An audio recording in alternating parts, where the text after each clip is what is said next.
PDAM Tirta Musi Palembang memastikan produksi air bersih tetap normal selama musim kemarau. Meskipun cuaca kering, produksi air bersih tetap stabil, yakni 13 juta meter kubik per bulan, baik saat musim hujan maupun kemarau.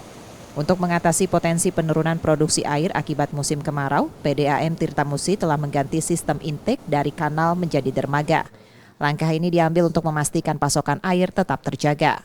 Kami itu tadi Pak, kami merubah sistem intake kami dari sistem kanal menjadi sistem dermaga yang dia langsung direct ke sungai untuk ngambil air baku.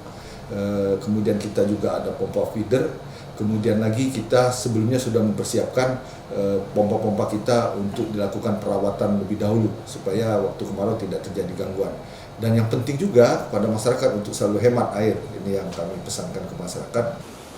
Selain itu, kualitas kekeruhan air selama musim kemarau juga dinyatakan baik, bahkan lebih baik dibandingkan saat musim hujan.